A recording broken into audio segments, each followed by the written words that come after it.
ya. Nanti kita menyuruh ibunya. Bu Susi menyuruh satu aja jadi pasien Mbak. Iya.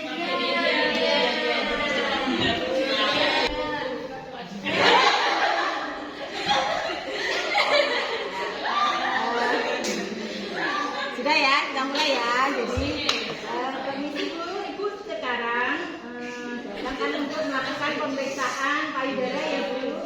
Ya, untuk screening atau untuk mendeteksi ada benjolan yang tidak normal atau tidak gitu ya, sehingga bisa tahu kalau kita periksa kita jadi tahu ada nggak benjolan yang perlu dilakukan tindak lanjut yang mengarah ke arah tumor ataupun kanker.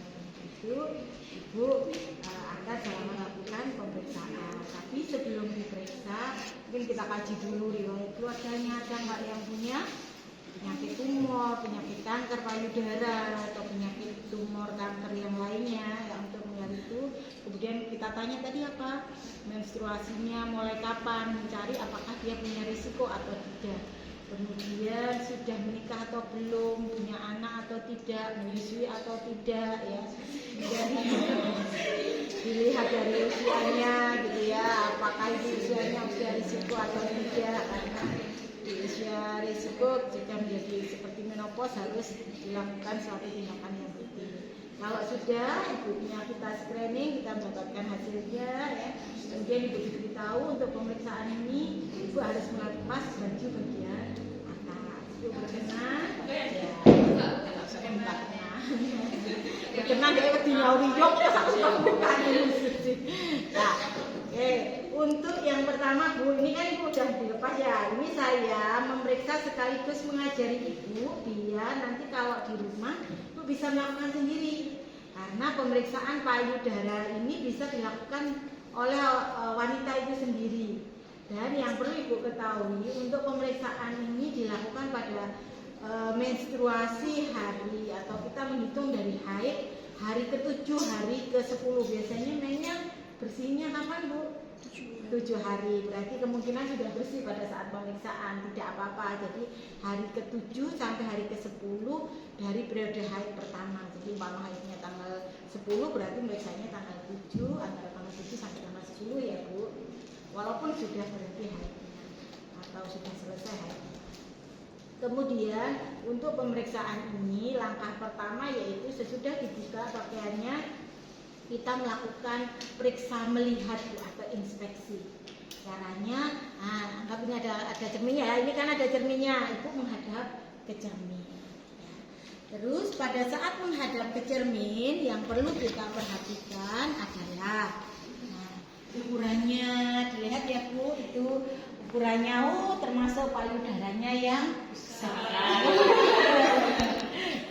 Kemudian dilihat emang iya Bu ya, nggak apa-apa, emang agak besar sebelah antara kanan dan kiri itu normal. Jadi Ibu nggak usah takut, itu suatu kondisi yang wajar pada semua wanita. Ukuran payudaranya walaupun belum pernah menyusui, dia ukuran payudaranya normalnya lebih besar sebelah kanan. Jadi Ibu nggak apa-apa, artinya nggak usah khawatir. Kemudian yang perlu kita lihat lagi Bu, diinspeksi lagi adalah warna atau kondisi dari payudaranya, putingnya. Putingnya Ibu ini menonjol dan tidak ada tanda-tanda tarikan ke dalam gitu ya. Kemudian di payudaranya juga tidak ada tanda-tanda kerutan atau warna yang berbeda, warna kebiruan, warna kemerahan ya. Ini Ibu bisa perhatikan kondisinya tidak apa-apa dari segi melihat dengan kondisi yang biasa. Jadi kondisi yang biasa itu.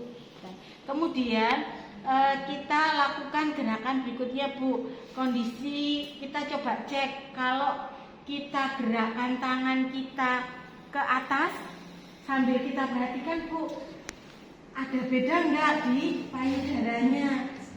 Ya, gerakannya tadi sama bersamaan atau tidak Bu? Nah ya.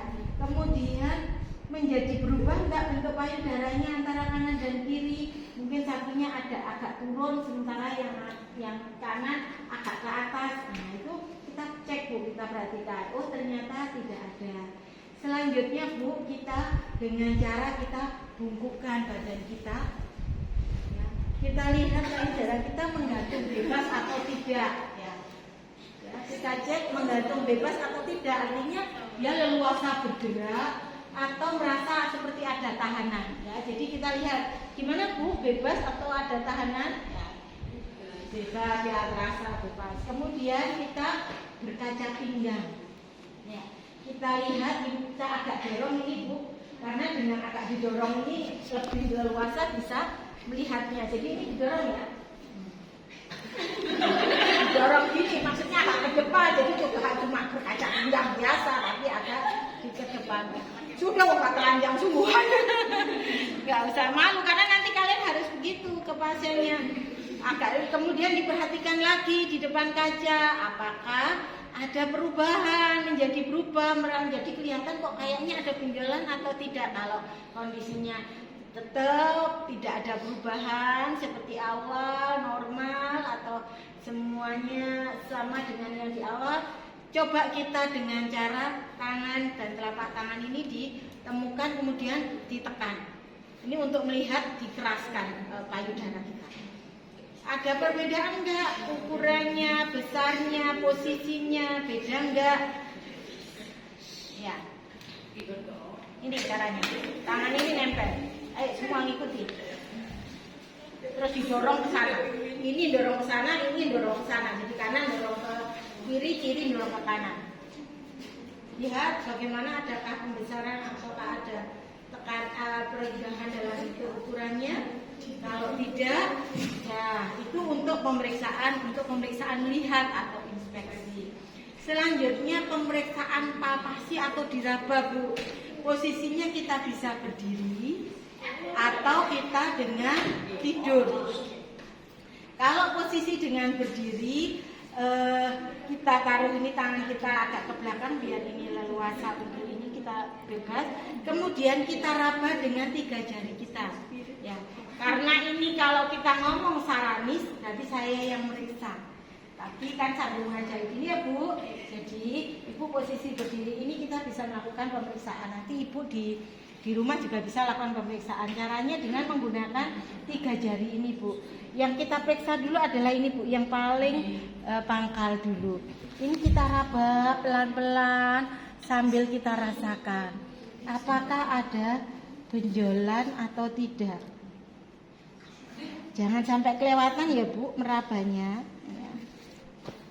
Ini semua kita rasakan. Ibu merasa ada benjolan nggak di payudaranya? Tidak. Jadi ini pelan-pelan, nggak boleh sampai ada jarak yang kita lakukan pemeriksaan. Kalau yang di atas tadi itu Ibu, Apa? di atas tulang apa? Tulangnya tadi itu. Kasus tadi. Ini kenapa? Itu di sebelah mananya Ibu? Di atas. Bentar ya, nanti tak jelaskan lagi. Nih kalau sudah sampai semua diraba, kalau umpama curiga ada benjolan, kita ulang lagi ya untuk memastikan benar nggak benjolan itu. Kemudian kalau sudah sampai puting, kita tekan untuk ngecek ada cairan atau tidak. Ya, oh nggak ada cairan. Kita juga memeriksa ininya apa? Ketiak ya, daerah ini. Kemudian ketiak dan di daerahnya ada nggak benjolan. Ya, karena kelenjar yang ada di ini akan berhubungan dengan kelenjar yang ada di daerah ketiak. Begitu juga sebaliknya. Ya. Iya Bu ya, dan hasilnya ternyata tidak ada benjolan. Begitu juga kanan dan kiri. Ya. Kalau sekarang Bu Susi ini Bu, Ibu silakan tidur. Saya periksa dengan posisi tidur. Tangannya di atas kepala ya Bu. Kalau saya meriksanya kiri berarti tangannya di atas kepala untuk memudahkan kita meriksa. Dan ini punggungnya saya ganjal bantal. Ini ketinggian tapi ganjal bantalnya ini. Ya, kalau umpama terlalu tinggi sebenarnya bisa selimut. Hanya untuk memposisikan biar agak lebih dekat. Kemudian kita lakukan pemeriksaan dengan 3 jari. Tangan 2 boleh. Karena apa? Bisa jadi yang tangan pertama nggak tersentuh, tangan kedua tersentuh. Ya, ini umpama benjolannya.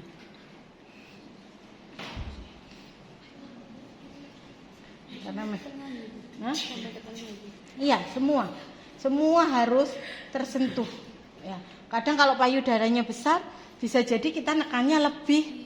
Karena apa? Iya, karena dia jaringan lemak, bisa jadi jaringan ikatnya lebih tebal. Karena kalau yang tadi Bu Susi ceritakan, nempel di koste itu sangat sulit ya. Bisa dibayangkan tulang koste kan ini keras. Dari ini juga dia tidak mobile. Kalau mobile itu tumor jinak, kalau tidak mobile kemungkinan ke arah kanker. Ya, cek.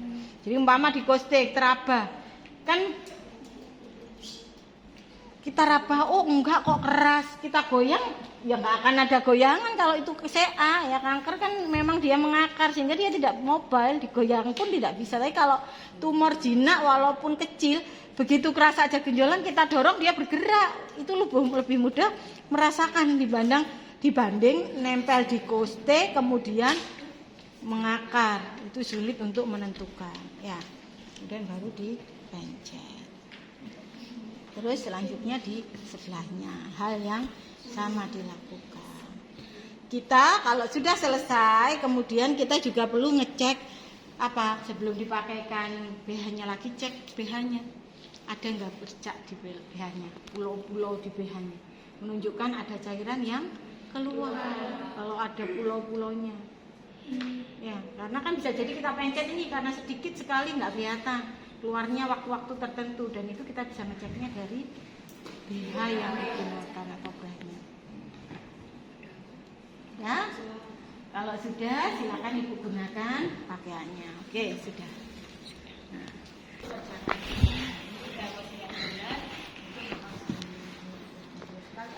Habis itu konseling ya teman-teman.